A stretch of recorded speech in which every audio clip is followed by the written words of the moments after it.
और प्रश्न क्या किया? दाक्षायणी सती देवी त्यक्त देहा पितुर्मखे कथां गिरिसुता ब्रह्मन् बभूवा जगदम्बिका। कितना सुंदर प्रश्न। जो जिज्ञासु होता है फिर वो इसी प्रकार के प्रश्न पूछता है, और प्रश्न भी बड़ा शास्त्र सम्मत। बोले हे पिताश्री, जब सती ने अपने पिता के यज्ञ में देह त्याग किया है तो फिर पुनः वो जगदम्बा राजा हिमालय की पुत्री किस प्रकार बनी? किस प्रकार उन्होंने राजा हिमालय के घर में जन्म लिया और पुनः तपस्या करके भगवान शंकर गोपति के रूप में प्राप्त किया? तो ब्रह्मा जी ने कहा, हे वत्स नारद, शृणु त्वं नारदं मुनिः पार्वती मातुरुद्भवम् विभावां चरितं चैव पावनं भक्तिवर्धनम्। ब्रह्मा जी कह रहे हैं कि हे वत्स नारद, आपने जो मां पार्वती के जन्म और विवाह एवं अन्य भक्ति वर्धक जो पावन चरित्रों को जो मैं तुम्हें अब श्रवण कराऊंगा, बोले हे मुनि श्रेष्ठ नारद, ये भक्ति भाव को बढ़ाने वाला है। इस चरित्र को श्रवण करने से जीव के हृदय में भक्ति का उदय होता है। बोले हे नारद, उत्तर दिशा में पर्वतों का राजा हिमालय है, और हिमालय नामक महान पर्वत है जो महातेजस्वी और समृद्धिशाली है, और वह स्थान ऐसा है जो तप के लिए सर्वश्रेष्ठ है। महात्माओं को पवित्र करने वहां केवल जाने मात्र से जीव पवित्र हो जाता है, क्योंकि वहां की वायु इतनी पवित्र वायु उस पर्वत पर चलती है, और तपस्वियों के लिए बड़ा तपस्थली है। सुंदर रमणीय शैल राजाओं का राजा हिमालय है। तो बोले हे नारद, जो हिमालय का राजा है हिमालय, उसका विवाह पितरों की कन्या मैना से हुआ। क्या नाम था पार्वती की मां का? मैना। तो बोले जो पितरों की कन्या मैना थी उसका विवाह पर्वतराज हिमालय से हुआ। अब देखिए, यहीं पर पुनः नारद जी ने पूछ लिया। जब नारद जी को ब्रह्मा जी ने कहा, देखो पहले तो पूछा कि पार्वती की उत्पत्ति का प्रश्न पूछा, अब जब कह रहे हैं कि मैना का विवाह पर्वतराज हिमालय से हुआ, तो अब नारद जी पहले पूछना चाहते हैं कि मैना की उत्पत्ति किस प्रकार हुई।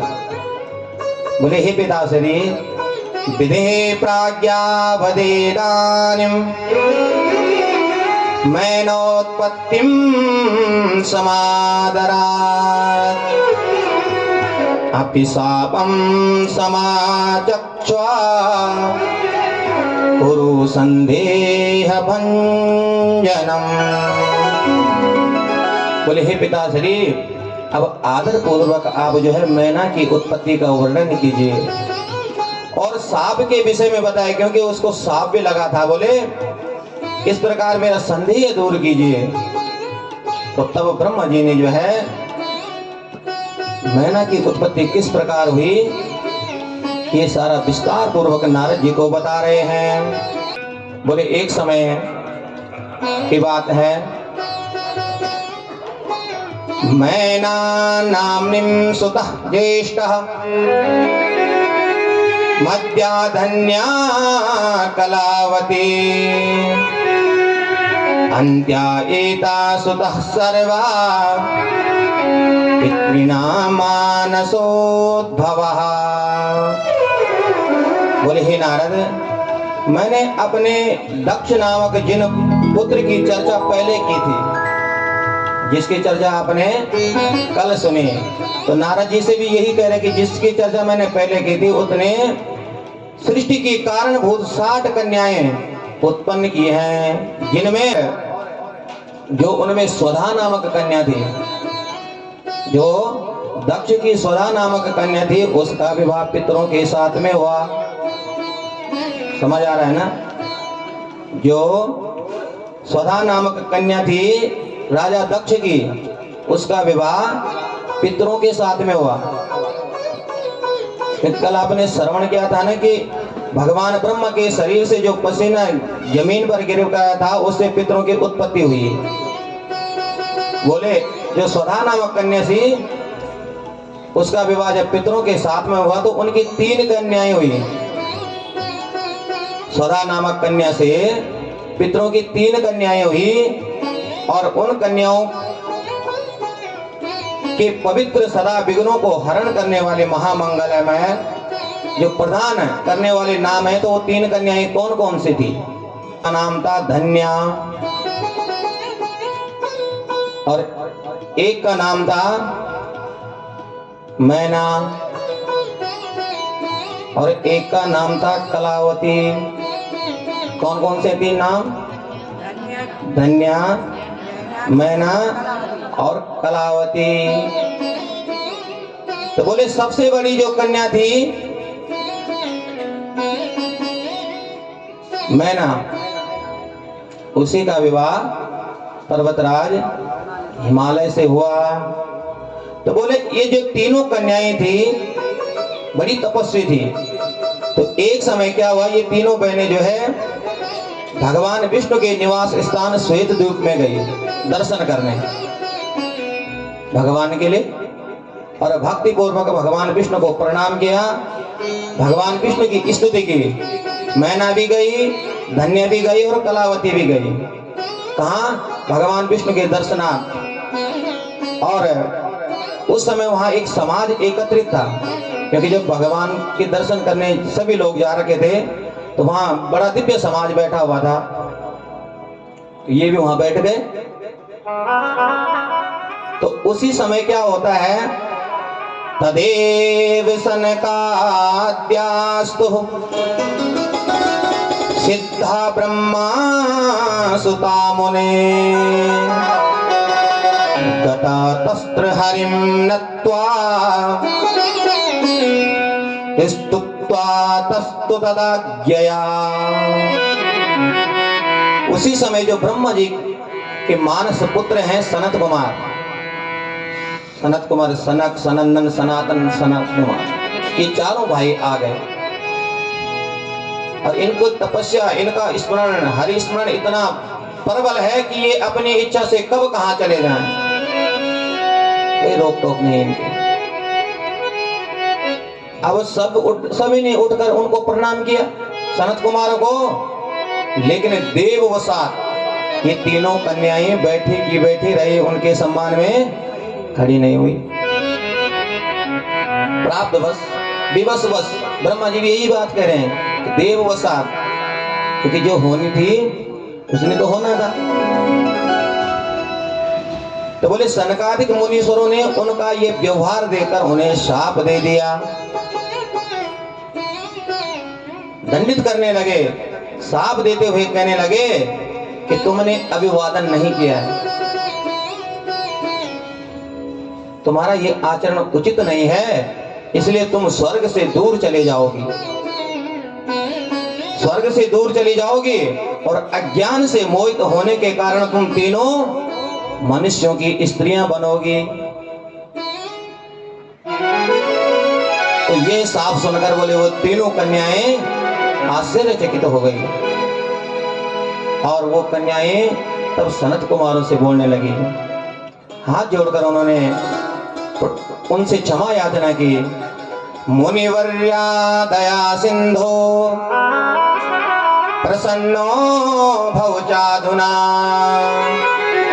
तत्प्रणामं वयं मूढ़ा कुर्महे स्वनभावतः। बोले हे मुनि वर्या, आप तो दया के सागर हैं, आप हम लोगों पर प्रसन्न होइए। हम तो मूढ़ हैं, अज्ञानी हैं, कुछ जानते ही नहीं हैं। हम आपको श्रद्धा से प्रणाम करते हैं। हमें भी पता लग गया हमने जो किया वो उचित नहीं किया, लेकिन हम क्षमा याचना करते हैं, आप हम पर दया कीजिए और कुछ ऐसा वरदान हमें दे दीजिए कि जो पुनः हमें स्वर्ग की प्राप्ति हो जाए। आप तो दया के सागर हैं, करुणा के सिंधु हैं। तो तब सनत कुमारों ने कहा कि हे पितरों की तीनों कन्याओं, तुम प्रसन्नचित होकर हमारी बात सुनो और हम क्या कहते हैं तुम्हारे लिए। तुम अब चिंता मत करो, अब श्राप तो तुम्हें मिल ही गया है, वो मिथ्या हो नहीं सकता है, लेकिन हम तुम्हें एक वरदान देते हैं जिससे तुम्हें जो है पुनः स्वर्ग प्राप्त हो जाएगा। ऐसा वरदान हम तुमको प्रदान करते हैं। तो सनत कुमारों ने पता क्या कहा उनसे, विष्णोरंसस्य शैलस्य हिमाधारस्य कामिनी ज्येष्ठा भवतु तत्कन्या भविष्यतीव पार्वती।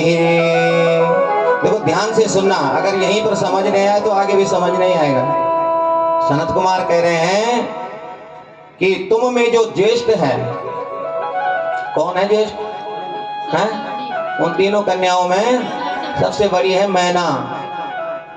बोले तुम में जो ज्येष्ठ है वह विष्णु के अंशभूत हिमालय गिरी की पत्नी बनेगी और उसके घर में उसे जो परम आदि शक्ति है जगदम्बा, उसके घर में उसकी पुत्री बनकर आएगी।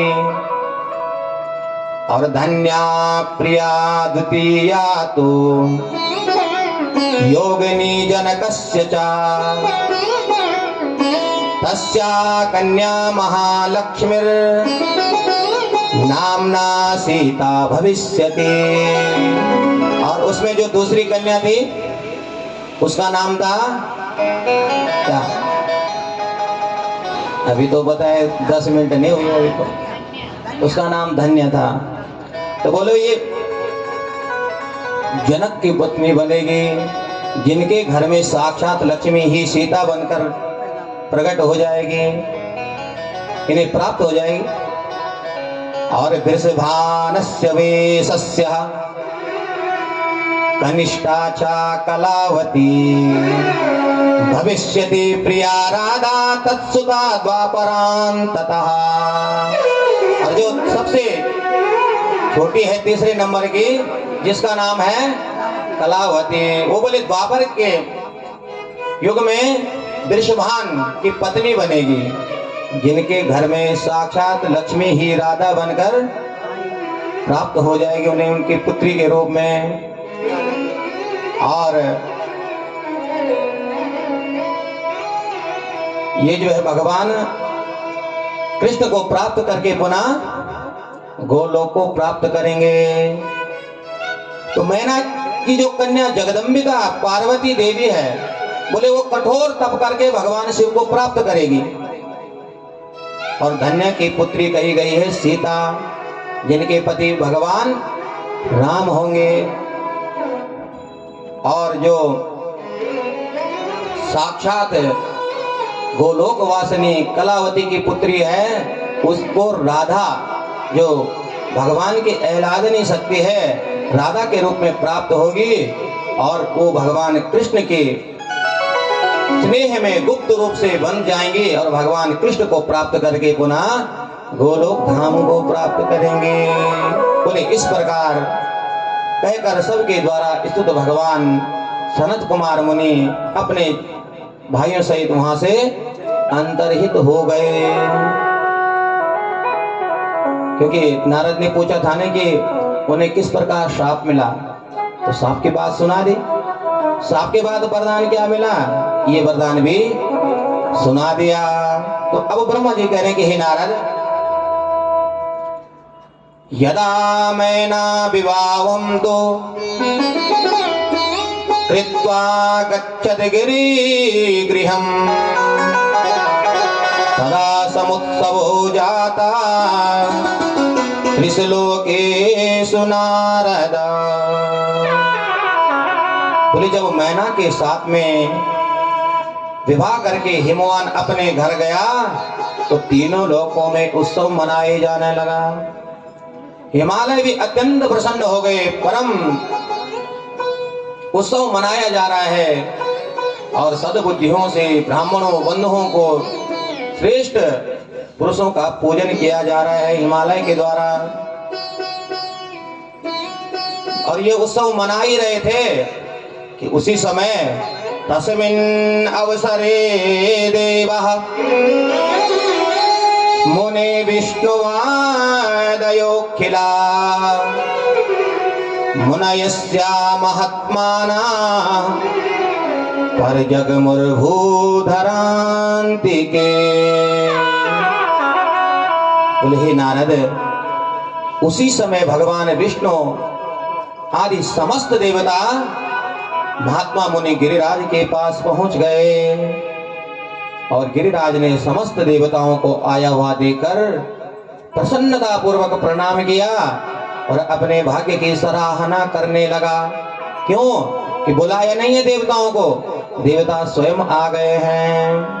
और हिमाचल राजा कह रहा है कि अद्य मे सफलम जन्मम सफलम सुमहत्तपाः अद्य मे सफलम ज्ञानम अद्य मे सफल क्रिया।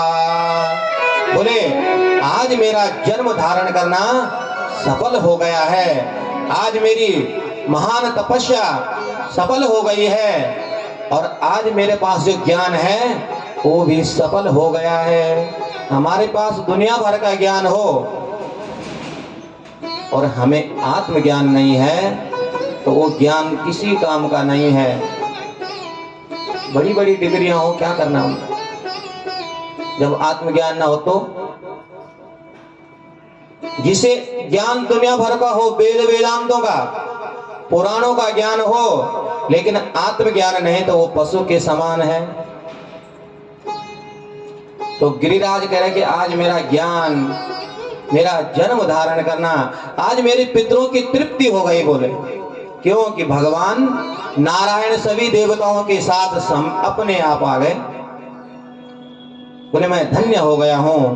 तो तब देवताओं ने गिरिराज के लिए कहा, हे राजन, हिमांजल महाप्राज्ञः शृण्वस्म वचनं हितं यदर्थमागताः सर्वे तद्ब्रूमा प्रीतितो वयम्। बोले भाई राजन सुनो, अरे हमारे आने का कारण तो सुनो, जिसलिए हम आए हैं उसको तुम प्रेम पूर्वक सुनो। और बड़ी प्रसन्नता से हम तुम्हें बता रहे हैं कि या पुरा जगदम्बो दक्ष कन्या भवद्गिरे रुद्रपत्नी ही सा भूत्वा क्रीडेषु चिरं भुवि। बोले हे राजन, पहले जो जगदम्बा उमा दक्ष कन्या सती के रूप में उत्पन्न हुई थी और भगवान शंकर की पत्नी बनी थी और चिरकाल तक इस धराधाम पर जो है अनेक प्रकार की लीलाएं उन्होंने की। बोले वे ही स्मरण करके और यज्ञ में जब उस देवी ने शरीर का त्याग करके अपने परम धाम को चली गई तो बोले ये कथा सभी जानते हैं, लोक विख्यात ये कथा है।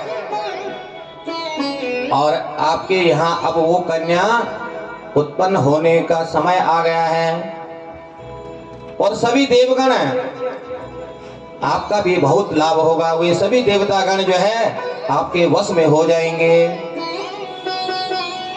तो बोले उमा को प्रसन्न करने के लिए उस विधि को हिमालय राजा को आदर पूर्वक बताने लगे। कि तुम्हारे घर में उस जगदम्बा ने अवतार धारण करना है, इसलिए तुम उसको प्रसन्न करने का उपाय करो। तो उपाय क्या है? देव्य में जगतामंबः शिवलोक निवासिनी सदा शिव प्रिये दुर्गे त्वां नमामो महेश्वरी। देवता बोले, क्योंकि सभी देवताओं ने स्तुति की है। कहां पर बैठकर स्तुति कर रहे हैं? गिरिराज के यहाँ। और गिरिराज को भी समझा दिया है और वहां बैठकर स्तुति कर रहे हैं कि हे जगदम्बा, हे उमा, हे जगन्माता, हे शिवलोक में विराज निवास करने वाली, हे सदा शिव प्रिय, हे दुर्गे, हे महेश्वरी, हम आपको प्रणाम करते हैं। और प्रणाम करते हुए किस किस नामों का उच्चारण करते हैं? त्वं श्रद्धा, त्वं धृतिस्त्वं श्रीस्त्वमेव सर्वगोचरा, त्वं धीति सूर्यगतः स्वप्रपंच प्रकाशने। आप ही श्रद्धा हैं, आप ही धृति हैं, आप ही क्षमा हैं, आप ही सर्वगोचर हैं और सूर्य में रहने वाली प्रकाश रूपा आप ही हैं। आप समस्त प्रपंचों को प्रकाशित करने वाले हैं। गायत्री त्वं वेद मात्रत्वं सावित्री सरस्वती त्वं वार्ता सर्व जगतां त्वं त्रिही धर्म रूपिणी। हे देवी, साक्षात गायत्री भी आप ही हैं। गायत्री, वेद माता, सावित्री भी, सरस्वती सब आप ही हैं। आप धर्म स्वरूपा है। आप समस्त प्राणियों को क्या, अगर वो आदि शक्ति परा जगदम्बा की कृपा न होती, निंद्रा तुम सर्वभूतेषु, आप समस्त प्राणियों में निंद्रा के रूप में विराजती हैं। अब बताओ, किसी को नींद ना आए रात में तो क्या चैन से रह पाएगा? तो बोले निंद्रा के रूप में आप समस्त प्राणियों में विराजती हैं।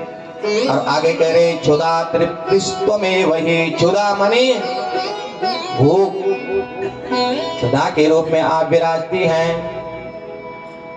तो भूख लगे तो भोजन भी करना चाहिए। इसका मतलब क्या है? क्षुधा भी वही परम्बा है। तो भोजन इतना हो जिससे शरीर चल जाए। इस संसार में जीवन यापन करने के लिए भोजन करना चाहिए। भोजन करने के लिए जीवन नहीं जीना चाहिए कभी। तो बोले समस्त प्राणियों को आनंद प्रदान करने वाले आप ही हैं। तो ब्रह्मा जी कहने लगे, इति स्तुत्वा महेशानिम जगदम्बा उमा सतीम सुप्रेम मनसः सर्वे तत्तुस्ते दर्शने समहा। और इस प्रकार जगदम्बा महेश्वरी उमा सती की स्तुति करके हृदय में विशुद्ध प्रेम लिए सभी देवता दर्शन की इच्छा से वहां खड़े हो गए। बिल्कुल दर्शन के लिए इतने लालायित देवता हो गए कि ब्रह्मा जी कह रहे हैं कि हे पुत्र नारद, इत्थं देवे सुता देवी दुर्गा दुर्गति नाशनी आविर्भाव बभू देवानां पुरतो जगदम्बिका। इस प्रकार बोले हे नारद, जब देवताओं ने स्तुति की आर्त भाव से जगदम्बा को पुकारा तो दुर्ग राक्षस, जो दुर्ग नामक राक्षस के द्वारा उत्पन्न संकट का नाश करने वाली जगदम्बा दुर्गा है, वे दुर्गा देवताओं के सामने प्रकट हो गई। बोले आदि शक्ति महामाया की जय। और तब देवताओं के लिए कहा, अब कौन कौन है वहां पर? तो सबसे पहले, क्योंकि भगवान विष्णु साथ में आए हैं, तो वो पराम्बा कहती है, हे हरे हे विदे देव मुनयश्चागतव्यथा सर्वे शृणुत मद्वाक्यं प्रसन्नाः न संशया। बोले हे हरे भगवान नारायण, हे विष्णु, हे ब्रह्मा, हे देवताओं, हे मुनिगणों, अब आप सभी लोग दुख से रहित हो जाइए, चिंता मत करो, चिंता करने की कोई बात ही नहीं है। अब मेरी बात सुनिए, मैं तुम्हारे ऊपर अत्यंत प्रसन्न हूँ, इसमें कोई संदेह नहीं है। मेरा चरित्र त्रिलोक्य को सर्वत्र सुख प्रदान करने वाला है, और दक्ष आदि को जो मोह उत्पन्न हुआ था वो सब मेरे ही द्वारा किया हुआ है, क्योंकि दक्ष ने तो मोह में आकर तो अपमान किया था सती जी का। तो बोले अब मैं पृथ्वी पर पूर्ण अवतार ग्रहण करूंगी, और अवतार भी हिमालय राजा के घर में ही लूंगी, और अवतार लेकर हरिपत्नीं भविष्यामि, हरिपत्नीं भविष्यामि सुगुप्तं मत्मात्मना अद्भुता शिवलीला ही ज्ञानिनामपि मोहिनी। बोले अब आप सभी लोग अपने अपने स्थान पर चले जाओ, तुम हमेशा सुखी रहो, ये मैं तुम्हें वरदान देती हूँ। अब मैं मैना की पुत्री के रूप में अवतार धारण करूंगी, और ये मेरा अत्यंत गुप्त मत है कि मैं शिव जी की पत्नी बनूंगी। और भगवान शिव की लीला अद्भुत है, वे ज्ञानियों में भी मोह उत्पन्न कर देते हैं, क्योंकि ब्रह्मा जो वेदों के ज्ञाता हैं वो भी मोहित हो जाते भगवान शंकर की माया से, इतनी प्रबल माया है। बोले अब हे देवताओं तुम निश्चित हो जाओ, और ये वरदान देकर आदि शक्ति पराम्बा अंतर ध्यान हो गई। सभी देवता जो है अपने अपने, क्यों कि ब्रह्मा जी कहने कि इस प्रकार कहकर जगदम्बा देखते ही अंतर ध्यान हो गई। तदंतर विष्णु आदि समस्त देवताओं ने जिस दिशा में देवी के दर्शन हुए अंतर ध्यान, उस दिशा को प्रणाम करके अपने अपने स्थान को चले गए। अब मैना और हिमालय राजा ने तपस्या की। तपस्या किस लिए की कि उस पराम्बा को अपने बेटी बनाने के लिए, वो हमें पुत्री के रूप में प्राप्त हो जाए, क्योंकि बिना तप का इस संसार में कुछ नहीं मिलता है। आराम सोचते हैं आराम से मिल जाए, बैठे बैठे मिल जाए। तप का मतलब क्या है? कर्म। बिना कर्म के फल तो मिल ही नहीं सकता है। हम तो कर्म करते नहीं, फल की चिंता पहले करते हैं, मिलेगा भी कि नहीं मिलेगा। अरे तुम्हें विश्वास ही नहीं है, पहले कर्म करो तो सही। अनन्य शरणागति के साथ अटूट हमारा विश्वास हो, तब हम भगवान की भक्ति करें तो फल तो भगवान फल देना। हमारे हाथ में केवल कर्म करना है, फल तो उस परमात्मा के हाथ में है, अपने आप देता है। तो इस प्रकार मैना तथा हिमांचल जो है कठोर तपस्या करने लगे और तप किया। और कालांतर में भगवती, क्योंकि नारद जी ने प्रश्न किया कि किस प्रकार उन्होंने तप किया, किस प्रकार आदि शक्ति पराम्बा मैना के गर्भ में उत्पन्न हुई, ये सब विस्तार पूर्वक आप जो है मुझे बताइए। तो बोले हे नारद, चैत्रमासं समारभ्य सप्तविंशति वत्सरान् शिवां सम्पूज्य सम्मासा पत्न्यातिह्न्यवामृता। बोले हे नारद, संतान की कामना से मैना ने चैत्र मास से आरंभ करके 27 वर्षों तक प्रतिदिन तत्परता पूर्वक भगवान शिव की पूजा की, शिवा की पूजा की। अब देखिए 27 वर्षों तक,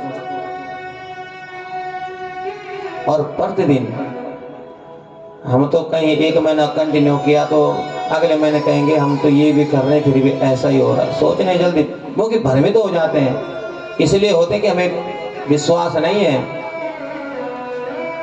जब तक विश्वास दृढ़ नहीं होगा तब तक हमारा कोई कार्य सफल भी नहीं होता है।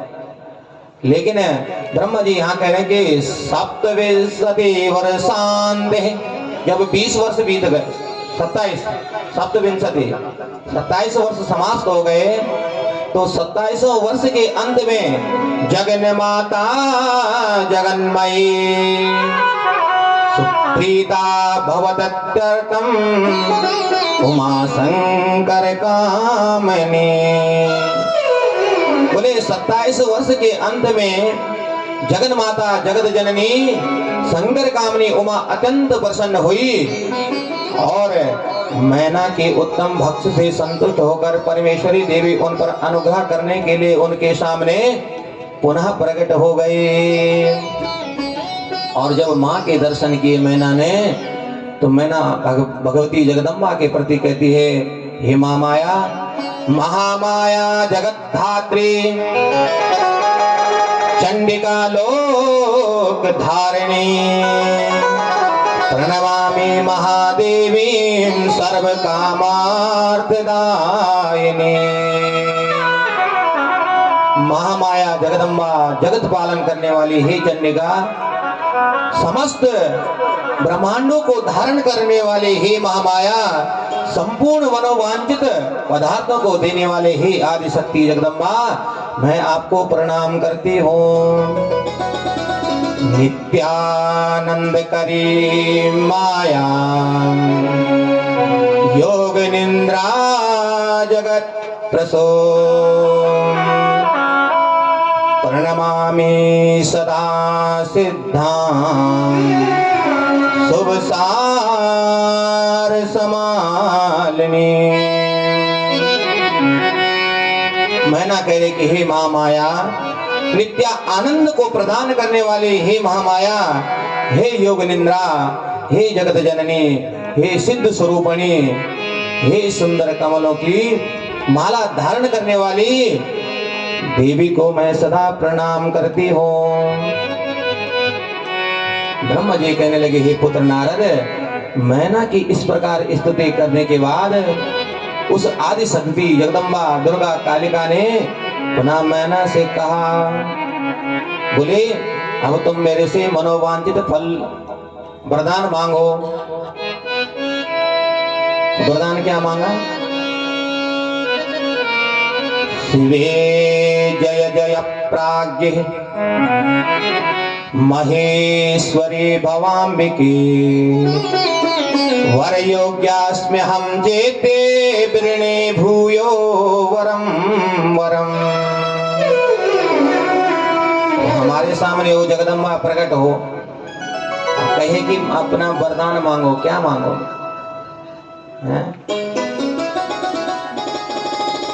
है हमारे पास इतनी बुद्धि जो हम उनके सामने कुछ मांग पाए? बस हमारी तो बुद्धि केवल कहाँ तक सीमित है? संसार तक। संसार तक सीमित है, तो संसार की वस्तुएं मांगोगे ज्यादा से ज्यादा, और क्या मांगो? तो यहाँ पर मैना ने क्या क्या मांगा? बोले, हे शिवे आपकी जय हो, जय हो। हे महेश्वरी, हे भवाम्बिके, यदि वर पाने के योग्य हो मैं, यदि मैं आपसे वर पाने के योग्य हूं, तो मैं आपसे पुनः एक श्रेष्ठ वर मांगती हूं। और वरदान मांगा कि तुम जो है मेरी पुत्री बन जाओ। यदि तुम मेरी तपस्या से प्रसन्न हो तो तुम मेरी पुत्री बन जाओ, और तब मैं तुम्हें जो है तुम्हारी सेवा करूंगी, अपनी भक्ति से प्रसन्न करूंगी। तो उस आदि शक्ति जगदम्बा ने सुताहं संभविष्यामि संतुष्टा तव भक्तिता, देव कार्यं करिष्यामि सेविता निखिलेश्वरे। बोले, हे मैना, मैं तुम्हारी भक्ति से संतुष्ट हूँ। अब मैं स्वयं पुत्री के रूप में अवतीर्ण होंगी और समस्त देवताओं से सेवित होकर उनका कार्य सिद्ध करूंगी। तो कालांतर में तब राजा हिमालय के अनेक पुत्र उत्पन्न हुए, जो अनेक बलशाली पराक्रमी थे। और ब्रह्मा जी कहते हैं कि हे नारद, कुछ समय बाद जब समय बीता तो उसके पश्चात पति पत्नी दोनों देवताओं के कार्य सिद्ध हेतु जन्म हेतु भगवती जगदम्बा का स्मरण किया और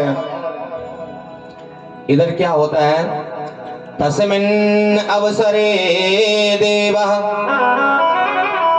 मुने विष्णुआदयस्तथा मुनयस्या समागम्य गर्भस्तां तुष्टो शिवाम्। और वो परम्बा आदि शक्ति जगदम्बा समय आने पर जब मैना के गर्भ में प्रकट हुई तो समस्त देवता आ गए पुनः गर्भ स्तुति करने के लिए। दुर्गे जय जय प्रागे जगदम्बा महेश्वरी, सत्यव्रते सत्यपरे तिरसत्ये सत्यरूपिणी। बोले हे दुर्गे, हे प्रागे, हे जगदम्बे, हे सत्यव्रते, हे सत्यपरे, हे तिरसत्ये, त्रिकाल वादित सत्य आप ही हैं। त्रिसत्य का मतलब क्या है, जिसकी सत्ता तीनों कालों में, जो पहले भी था, आज भी और आगे भी रहेगा, भूत भविष्य और वर्तमान, जो तीनों कालों में स्थिर है वही त्रिसत्य है। और इस प्रकार सभी देवगण प्रसन्नचित्त होकर गर्भगत महेश्वरी की बहुत स्तुति करके अपने धाम को चले गए। और समय बीता, जब 9 महीना बीत गया और 10वां महीना प्रारंभ हुआ, तब जगदम्बा 10वें महीने के अंत में जगदम्बा महाकाली ने गर्भ से बाहर आने की इच्छा की और वह समय बड़ा सुहावना, उस समय नक्षत्र तारे तथा ग्रह शांत हो गए, दिशाओं में प्रकाश फैल गया और देवता आकाश मार्ग में आकर दुदुम्बियां बजाने लगे, मृदंग बजाने लगे, सभी देवता आकाश से पुष्प वर्षा करने लगे। और उसी अवसर को पा करके अब देखिए समय सुन लीजिए, किस समय वो आदि शक्ति जगदम्बा मैना के यहाँ प्रकट हुई। ब्रह्मा जी कह रहे नारद जी को, सूत जी कह रहे सोनका देशी गणों को, वसंतर तो मधो मास है नवम्यां मृगधिष्णके अर्धरात्रे समुत्पन्ना गंगे वाससि मंडला। बोले वो साक्षात जगदम्बिका वसंत ऋतु में चैत्र मास की जो 9वीं तिथि है, मृगशिरा नक्षत्र और अर्धरात्रि रात्रि 12 बजे के समय चंद्र मंडल से गंगा की भांति प्रकट हुई और वे शिवा मैना के गर्भ से अपने स्वरूप में इस प्रकार प्रकट हुई जैसे समुद्र से साक्षात महालक्ष्मी का आविर्भाव हुआ था। बोले आदि शक्ति महामाया की प्रकटे है पार्वती मैया, हिमाचलपुरी बाजे बधैया। प्रकटे है पार्वती मैया, हिमाचलपुर बाजे बधैया। प्रकटे है पार्वती मैया, हिमाचलपुरी बाजे बधैया। प्रकटे है पार्वती मैया, हिमाचलपुर बाजे बधैया। बाजे बधैया, बाजे बधैया, बाजे बधैया मैया, बाजे बधैया। बाजे बधैया मैया, बाजे बधैया। बाजे बधैया मैया, बाजे बधैया। प्रकटे है पार्वती मैया, हिमाचलपुर बाजे बधैया। प्रकटे है पार्वती मैया, हिमाचलपुर बाजे बधैया।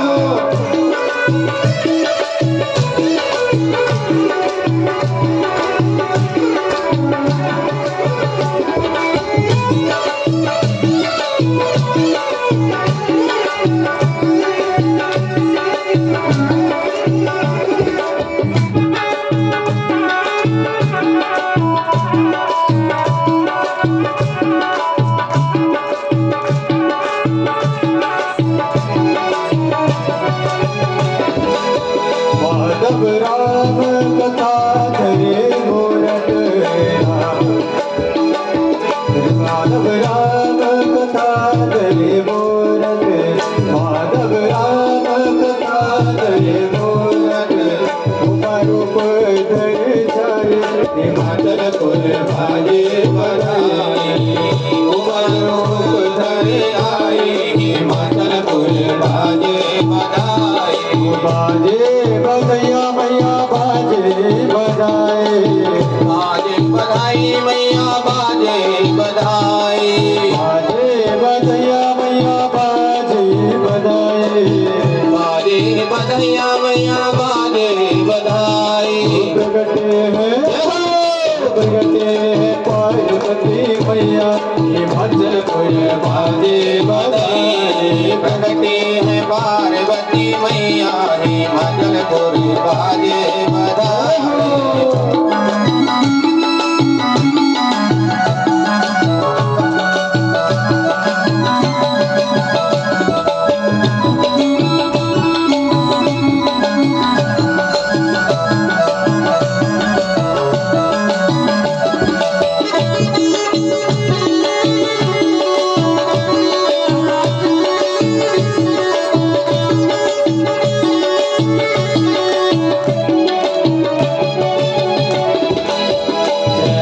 सुख नौमी दिन सुंदर चैत्र शुक्ल नवमी दिन सुंदर शुक्ल नौमी दिन सुंदर चैत्र शुक्ल नवमी दिन सुंदर राम भगत तो जाए हिमाचल पुर भाजे बधाई राम भक्त जो जाए हिमाचल पुर बाजे बधाई बाजे बधैया मैया बाजे बधाई बाजे बधाया मैया बाजे बधाई बाजे बधैया मैया बाजे बधाई बाजे बधाया मैया बाजे बधाई प्रगटे